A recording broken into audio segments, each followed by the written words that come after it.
The first Purge is a 2018 dystopian horror film directed by Gerard McMurray. It serves as a prequel to the previous films in the Purge series, and it explores the origins of the annual Purge, showcasing how the United States government initially introduced the idea as a social experiment. And the film is set in a dystopian near future where the newly formed political party, the New Founding Fathers of America, aka the NFFA, rises to power and decides to test the concept of the Purge on a small scale before expanding it nationwide. And I do think that this film has some good elements. I don't think it's anywhere near the best in the franchise, but I think it's pretty cool, so let's get into it.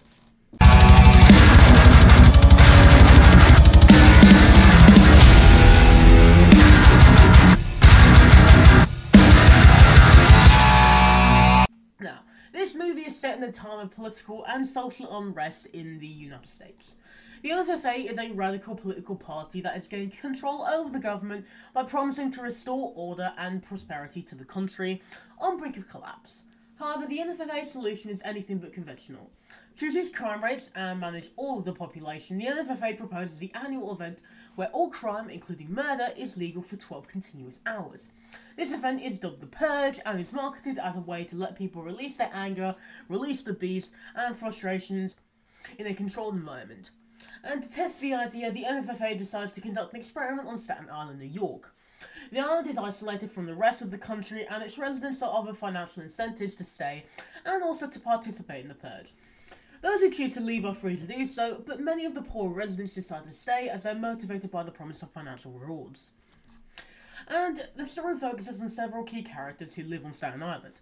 There's Nia, who is a community activist and opposes the Purge. She works tirelessly to organise protests and to protect her neighbours from the oncoming chaos. There's Dimitri, who is a local drug kingpin, just an overall, gang dude.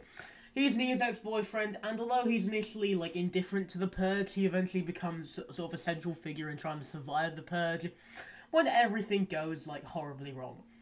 And then there's Isaiah, who is Nia's younger brother, who is struggling to find his way in the tough environment, and he initially considers participating in the Purge for financial gain, but he soon finds himself caught in the violence.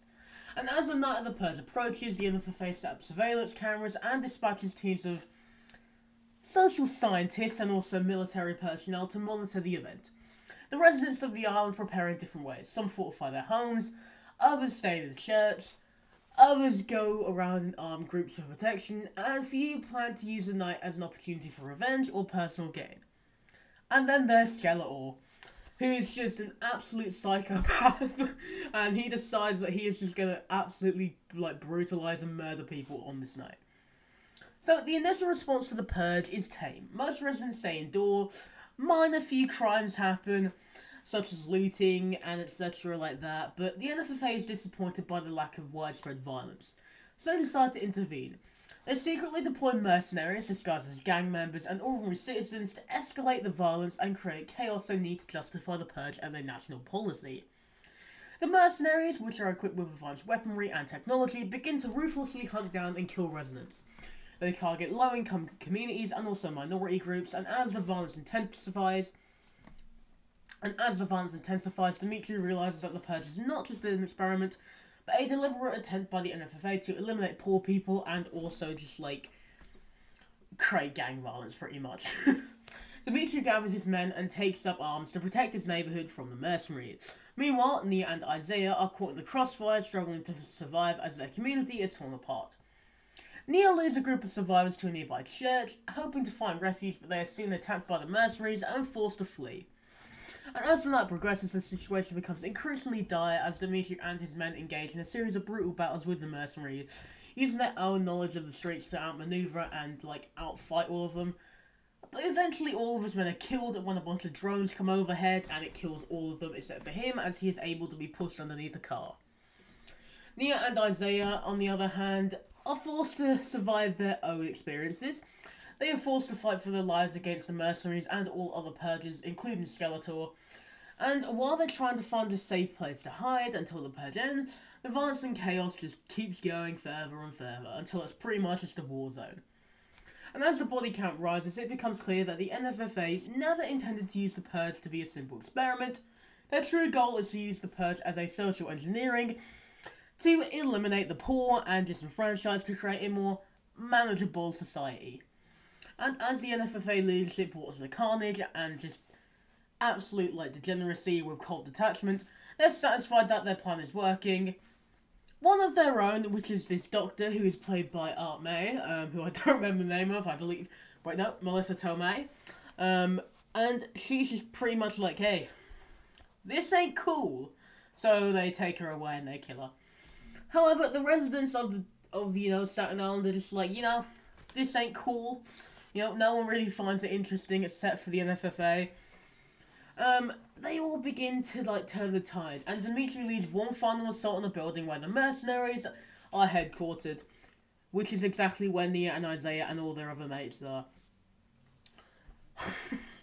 So, this bloke, named General Smiley, and all his other neo-Nazi mates, all go inside of the building, and they will try and kill, like, Nia, Isaiah, and their mates, along with every other person in the building.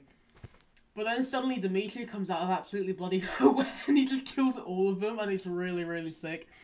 But as dawn breaks and the first purge comes to an end, they're all able to survive, and they ultimately are just like, we're screwed. But yeah, the first purge takes the franchise back to its roots. It provides a more grounded approach, sort of, because, it does have the sort of home invasion vibe with the bit in the building. But then the rest of it is just all over the place. It's sort of, like, boring for, like, the first half. Then Skeletor just comes in and just starts, like, absolutely murdering people, like, left, right, and centre.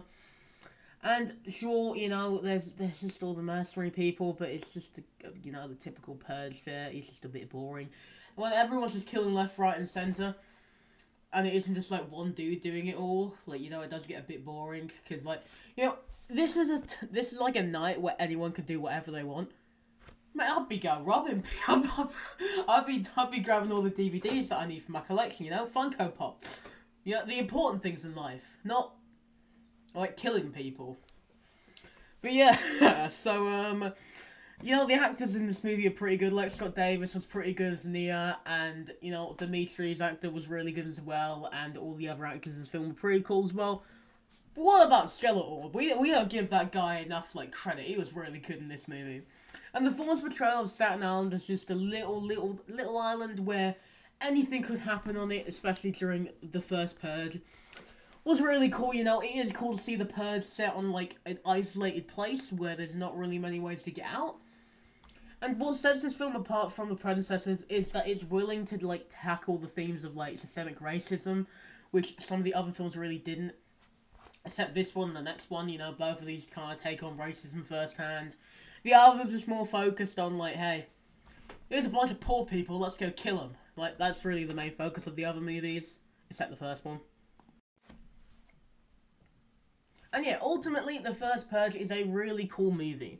It's pretty thought-provoking as well, it's pretty, like, separate from the other film. In the fact that it isn't bad, but it's also just, like, not very good in the same way. It is, like, getting to the point where the Purge just becomes, like, very blatant in its, like, societal, like, influences and everything, like, how it's able to, like, try and do, like, social commentary and everything. And, it definitely adds, like, a backstory to the series, which I think was kind of necessary. I always wondered, how did this all begin? And it definitely focuses on how the origin of the Purge added, like, a load of, like, different, like, conflicting narratives from, like, people who, like, despise the idea, people who love the idea, what the people who love the idea will do, and ultimately, I think it's a great prequel and has a terrifying villain. Ultimately, I give it, like, a 7 out of 10, but what do you guys think about the first Purge? Let me know in the comments below if you have seen the movie. If you haven't seen the movie, I do recommend go watching it, as it is a pretty good entry in the franchise. But yeah, that's pretty much it for this video. Thank you for watching. Until next time, bye-bye.